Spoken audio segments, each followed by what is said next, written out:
Bismillahirrahmanirrahim. Assalamualaikum warahmatullahi wabarakatuh. Waalaikumsalam warahmatullahi wabarakatuh. Warahmatullahi wabarakatuh. Sehat-sehat semuanya ya? Alhamdulillah sehat. Ya, alhamdulillah sehat, itu yang penting masa saat ini. Baik, untuk pertemuan yang pertama, mata kuliah penilaian status gizi. Penilaian status gizi ini ada 3 SKS, jadi nanti ada praktikumnya yang diawali dengan kita terlebih dahulu teori, kemudian nanti ada beberapa diskusi dulu sebelum nanti masuk ke praktikum offline yang sesungguhnya. Untuk mata kuliah penilaian status gizi ini ada beberapa pengampu. Sebentar, saya mohon izin untuk share screen. Sebentar.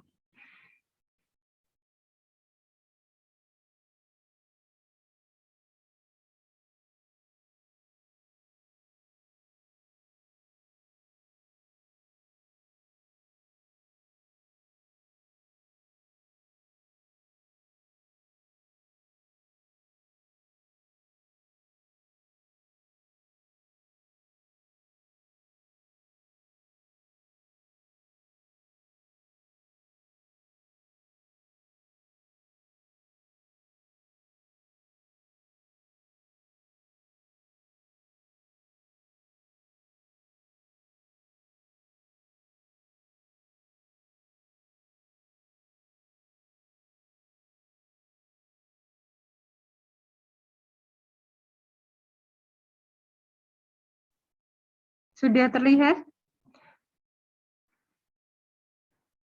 Belum? Belum masuk. Sebentar.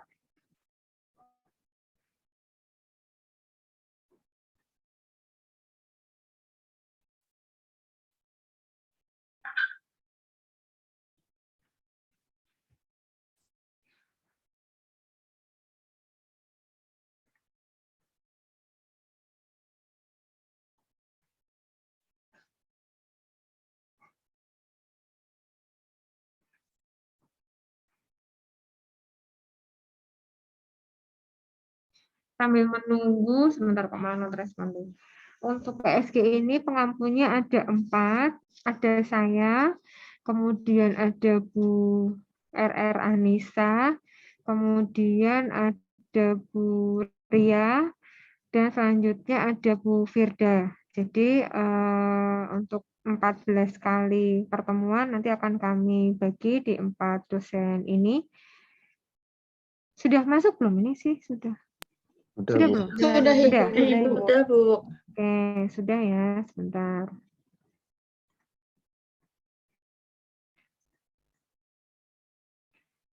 Kok semester 4? Ini semester 2. Oke, saya sebagai PJMK atau koordinatornya untuk mata kuliah penilaian status gizi ini.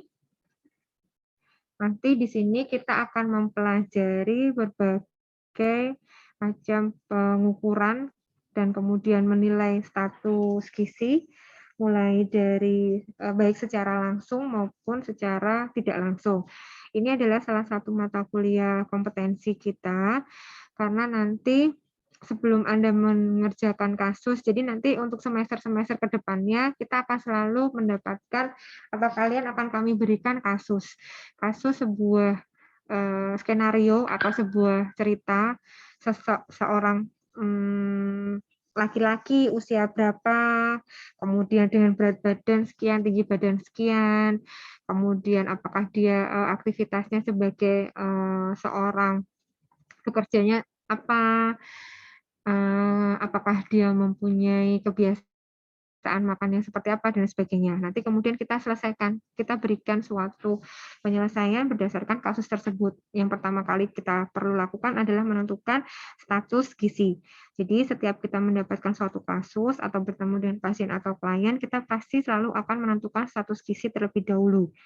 Status gizi nanti bisa kita lihat dari berbagai aspek ya. Dan di sini nanti kita bisa melihat apakah secara langsung maupun secara tidak langsung. serta faktor-faktor apa saja yang mempengaruhi status gizi pada seseorang. Ini kemudian sebentar. 2021. Ya, oke benar. Ini ya, jadi hari ini saya akan memberikan beberapa pengantar atau untuk mata kuliah penilaian status gizi ini selama 1 semester kita akan membahas atau diskusi tentang apa saja. Kemudian pertemuan berikutnya, apakah penilaian status gizi itu terdiri dari apa saja, baik secara langsung maupun tidak langsung, kemudian faktor-faktor yang perlu dipertimbangkan, karena untuk menilai status gizi banyak sekali macamnya, banyak sekali metodenya maupun caranya, sehingga kita harus mempertimbangkan beberapa hal untuk memilih metode apa yang pas, yang sesuai dengan kondisi atau kasus yang kita dapatkan. Kemudian juga akan kita mereview sedikit status gizi itu merupakan suatu cerminan ya. Jadi kalau misalnya tidak terjadi keseimbangan akan bisa mengakibatkan permasalahan gizi yang ada hubungannya dengan lingkungan, kemudian termasuk hostnya sendiri atau orangnya sendiri. Termasuk di dalamnya kita juga akan melihat bagaimana pertumbuhan dan perkembangan. Ada yang tahu pertumbuhan dan perkembangan, contohnya pertumbuhan apa untuk pertumbuhan?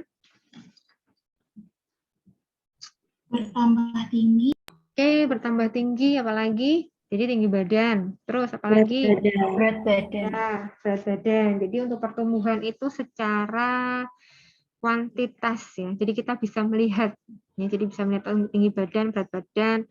Jadi bisa kita ukur. Kalau yang perkembangan, contohnya apa? Kedewasaan.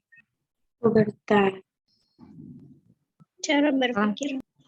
Oke, kalau pada kita melihat pertumbuhan-perkembangan, biasanya kita melihat pada bayi balita ya. Nah, kita mendeteksi dini tumbuh kembang. Apakah perkembangan bayi balita ini sesuai dengan usianya atau tidak? Kalau memang dia tidak berkembang sesuai dengan usianya, harus segera dicari penyebabnya. Kalau untuk bayi balita, kira-kira apa contoh dari perkembangan? Selain tadi sudah disebutkan ada kecerdasan,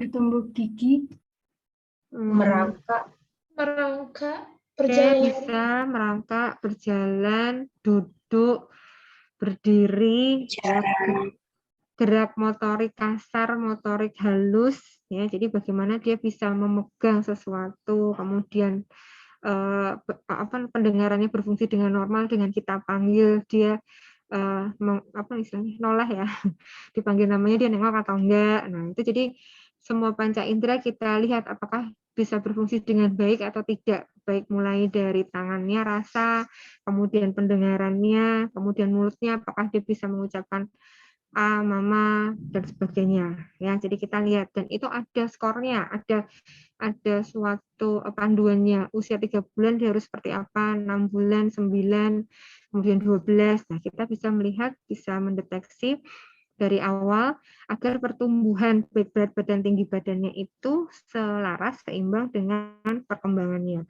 Kalau salah satu tidak berjalan secara bersama, perlu kita lihat, perlu kita cari penyebabnya apa, kenapa. Jadi bisa ditanggulangi sejak dini. Kemudian untuk penilaian status gizi itu ada 2, ada secara langsung dan ada secara tidak langsung. Yang secara langsung yang pertama itu dengan mengukur penilaian status gizi antropometri. Ya, makanya pertemuan keempat dan 5 kita akan membicarakan tentang antropometri. Jadi antropometri itu seperti apa saja, kemudian jenisnya, alatnya namanya apa, kemudian bagaimana. Nah, ini adalah contoh pengukuran antropometri. Jadi nanti kita akan mengukur di sini mulai dari berat badan, ada tinggi badan, kemudian lingkar lengan atas atau biasa disebut lila. Kemudian lingkar pinggang, pinggul, tebal lemak bawah kulit, kemudian ada rentang lengan, kemudian ada tinggi lutut, ada lingkar kepala, lingkar dada, dan ada panjang ulna. Ya, beberapa kita sudah familiar ya, seperti berat badan, tinggi badan. Panjang ulna ada pernah mendengar?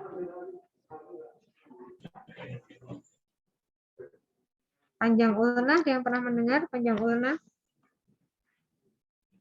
Belum, Bu. Belum. Oke, Belum. tinggi lutut.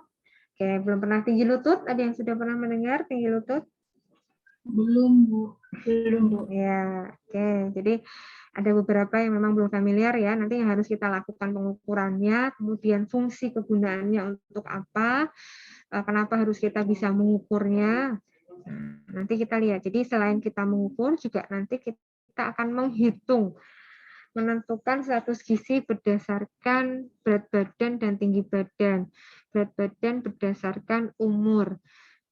Menentukan status gizi berdasarkan lingkar lengan atas atau lila. Jadi banyak sekali nanti yang akan kita pelajari di sini, menentukan status gizi dari pengukuran antropometri yang sudah dilakukan. Kemudian setelah itu, ya ini ya tadi ya diukur, kemudian perhitungannya. Nah ini kita mempelajari baik secara manual, dengan menggunakan perhitungan kalkulator ya, rumus perhitungan kalkulator, dan juga nanti kita juga ada dengan aplikasi. Jadi sekarang sudah masa eranya digital, kita juga ada aplikasi yang memang nanti akan digunakan pada saat kita mendapatkan jumlah kasus atau responden yang jumlahnya banyak. Nah, jadi misalnya di puskesmas atau kita mendata di suatu masyarakat, kita bisa menggunakan itu. Nanti juga ada beberapa aplikasinya. Kemudian selain penilaian status gizi dengan antropometri, kita juga bisa melihat penilaian status gizi dengan biokimia. Biokimia atau laboratorium. Jadi kita menentukan status gizi dengan mengambil bagian dari tubuhnya seperti darah, kemudian ada urin, kemudian ada feses, kemudian bisa saliva, ya. Jadi itu untuk pemeriksaan biokimia atau laboratorium. Nanti di mata kuliah biokimia akan lebih detail lagi. Jadi ini ngeling ya. Jadi mata kuliah PSG ada 1-2 pokok bahasan yang di biokimia yang bisa kita konversikan atau bisa kita hubungkan dengan mata kuliah biokimia. Di mata kuliah biokimia nanti kita juga akan melihat di sana pemeriksaan darah mulai dari di glukosa darah, kemudian nanti kita meriksa hemoglobin, HB, kolesterol, HDL, LDL. Nah, nanti bisa kita gunakan di PSG ini. Jadi harapan kami, mata kuliah satu dengan mata kuliah yang lain, Anda bisa membuat suatu link atau menghubungkan, bukan mengkotak-kotak atau ya. Ya, jadi satu mata kuliah dengan yang lainnya Anda harus bisa menghubungkan, mencari koneksi atau interaksinya di mana. Itu untuk biokimia. Kemudian kita melihat juga penilaian status gizi secara klinis. Secara klinis itu kita bisa melihat dari fisiknya. Fisiknya misalnya contohnya mukanya pucat, kemudian tangannya berkeringat, kemudian konjungtiva di mata sini pucat. Ya. Bisa juga melihat dengan secara klinis mengukur tekanan darah. Ya, jadi ada 4 pemeriksaan klinis yang khas pada seorang pasien, ada tekanan darah atau apa istilah nama lainnya untuk tekanan darah? Pengukuran apa? Hipertensi, Bu. Ya, hipertensi kalau dia tekanan darahnya melebihi dari normal ya. Jadi tensi pengukuran tensi. Biasanya di masyarakat awam misalnya tensi, tapi secara ilmiah kita melihatnya adalah tekanan darah. Hipertensi kalau dia melebihi, ya, jadi kadarnya hasil pengukurannya itu melebihi dari nilai normalnya sehingga disebut namanya hipertensi. Itu yang pertama tekanan darah. Kemudian ada pemeriksaan suhu. Berapa nilai normal suhu tubuh? 36. 36 derajat. 36 sampai 37 ya, itu untuk pemeriksaan untuk suhu tubuh. Kemudian pemeriksaan klinis yang ketiga ada denyut nadi. Pernah mendengar denyut nadi? Tahu? Pernah. Ya, berapa nilai normalnya? Ada yang tahu denyut nadi nilai normalnya berapa?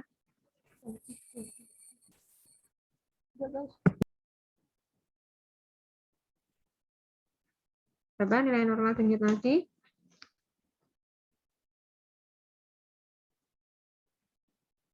60 sampai 80 kali per menit. Pengukuran denyut nadi bisa di di pergelangan tangan ya. Kalau secara manual kita bisa menghitung di pergelangan tangan, dihitung dalam 1 menit berapa denyut nadinya. Atau kita dengan menggunakan alat tensimeter juga bisa menghitung denyut nadinya berapa. Setelah itu ada respirasi atau pernafasan. Ya, itu juga salah satu untuk menilai status gizi secara klinis. Nilainya 20 sampai 22 kali per menit nilai normalnya. Itu untuk secara klinis penilaian status gizi. Kemudian penilaian status gizi selanjutnya adalah secara biofisik. Ya, ini kita melihat dengan menggunakan pemeriksaan alat-alat yang besar, misalnya ada CT scan, kemudian ronsen, MRI, USG. Nah, itu merupakan salah satu bagian dari pemeriksaan biofisik. Ada yang pernah di ronsen dengan menggunakan ronsen? Yang pernah di ronsen fraktur, patah, atau USG. Nah, jadi itu ya beberapa contoh. Itu tadi baik biokimia, antropometri, klinik maupun biofisik termasuk di penilaian status gizi secara langsung. Jadi kita langsung berhubungan dengan pasien, kliennya atau orangnya, mengambil bagian dari tubuhnya, darah, feses, kemudian mengukur berat badannya, melihat kulitnya, memegang kulitnya, itu kan secara langsung.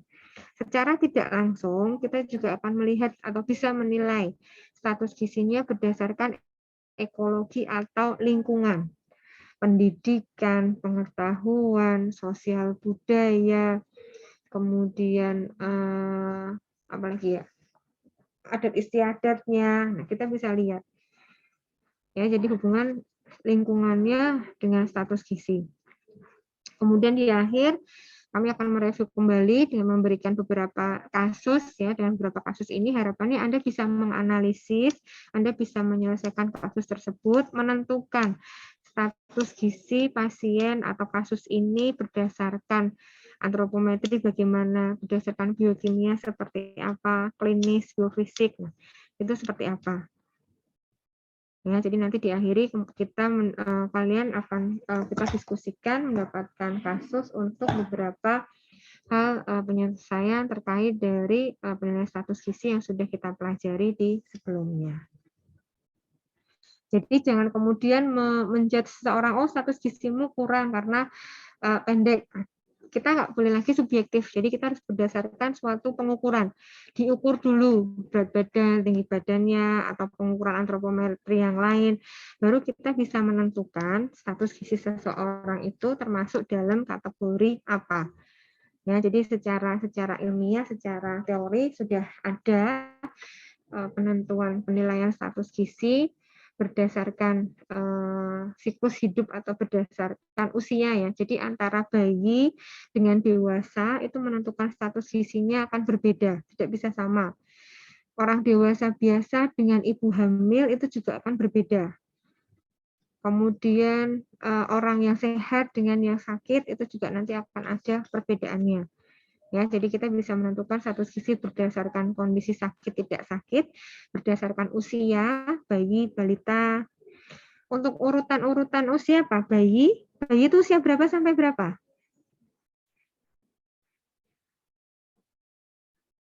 Bayi usia berapa sampai berapa? Ada yang tahu?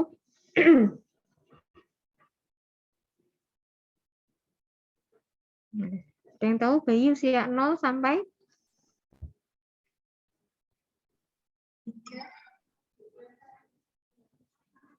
Sampai 6 bulan.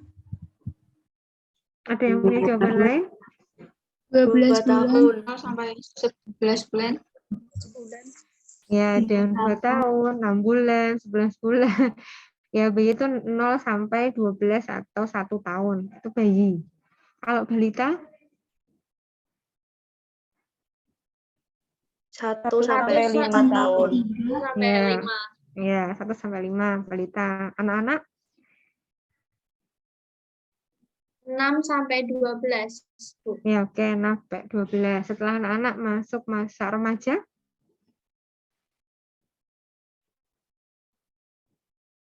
12 sampai 18. Ya, 12 sampai 18, ada literatur referensi 12 sampai 20 ya. Monggo, ada beberapa macam referensi ya, sekitar itu ya untuk remaja. Setelah itu dewasa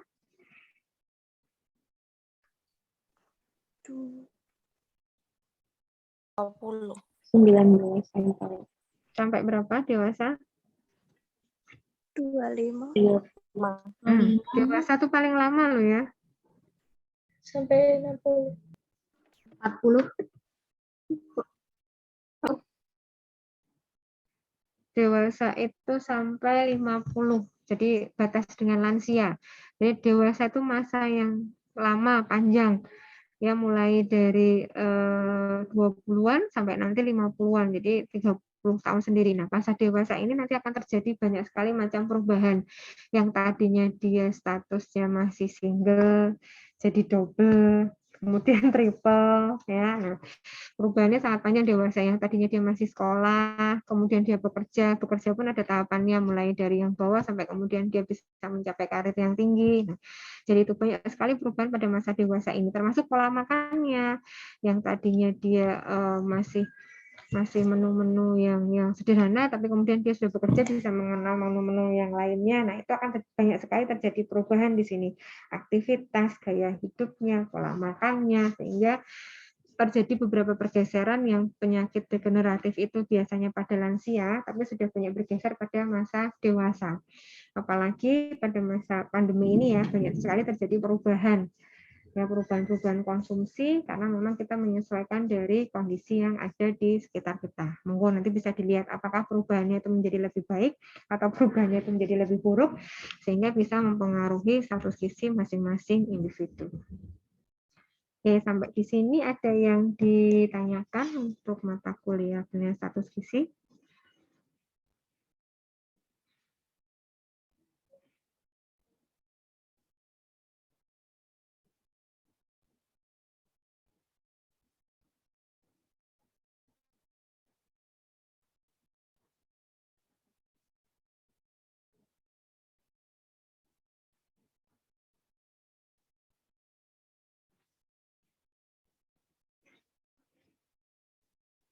Ini sudah di Semarang atau masih ada yang di tempat masing-masing ini? Masih tempat masing-masing? Masih ada yang di rumah. Di Semarang. Masih di rumah. Semarang. Di rumah.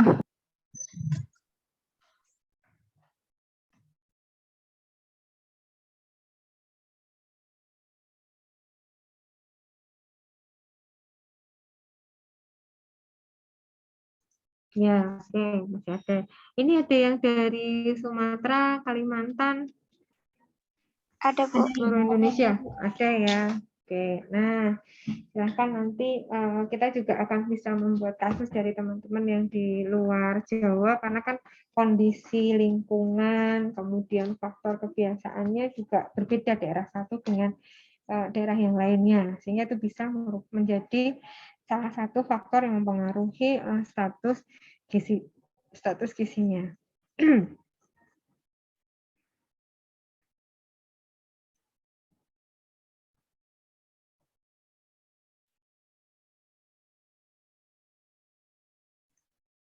Untuk presensi dengan si dia sudah bisa, Dek. Saya sih belum memasukkan materinya.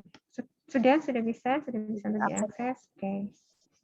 Oke, sudah silakan bisa mulai untuk dijalankan.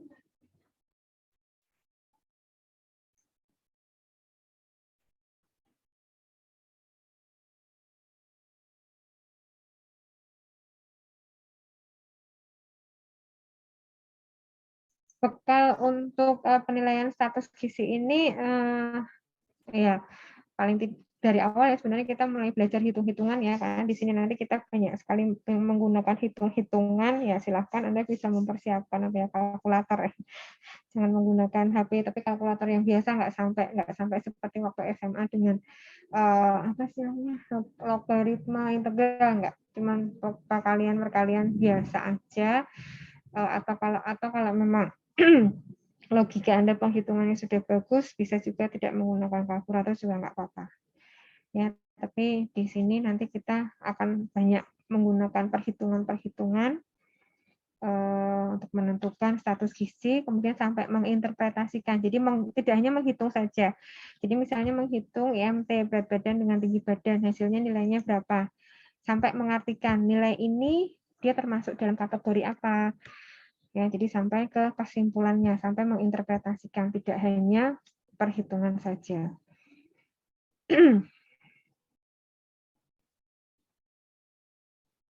Ini sekaligus untuk pengantar di praktikumnya ya. Jadi untuk di pertemuan yang pertama ini baik teori maupun praktikum nanti ini saya jadikan satu. Ya, jadi nanti di teori kita akan mempelajari bagaimana rumusnya, kemudian nanti di prakteknya kita akan mempelajari secara langsung perhitungan-perhitungannya dengan kami siapkan beberapa kasus. Karena ini mata kuliah kompetensi dan nilai SKS-nya juga cukup lumayan tinggi, 3 SKS, jadi tolong diperhatikan, karena kalau pas dapat 3 SKS itu nilainya kurang maksimal juga nanti akan mempengaruhi ke IPK, tapi kalau bisa hasilnya maksimal juga IPK-nya akan meningkatnya, naiknya banyak.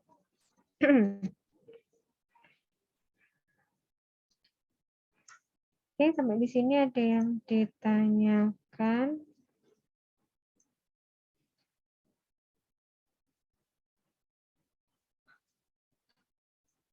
Untuk kontraknya nanti saya bisa update Vickers atau nanti saya berikan ke PC-nya untuk bisa menghubungi dosen selanjutnya.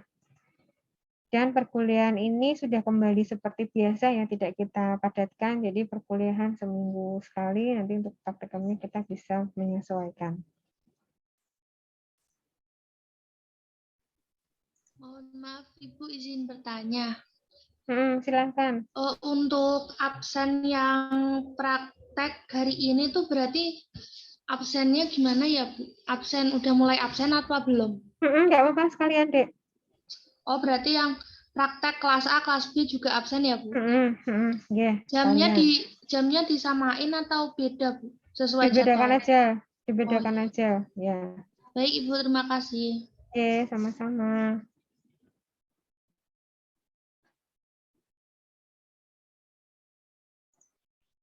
Baik, ada yang ditanyakan lagi?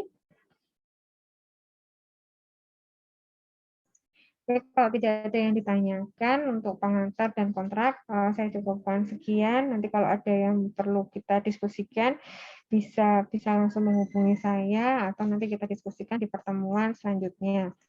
Itu yang bisa saya sampaikan. Terima kasih. Semoga semuanya diberikan kesehatan selalu. Saya akhiri. Wassalamualaikum warahmatullahi wabarakatuh. Waalaikumsalam warahmatullahi wabarakatuh. Terima kasih, Bu. Terima kasih, Bu. Iya, sama-sama. Izin, hukum, sehat semua.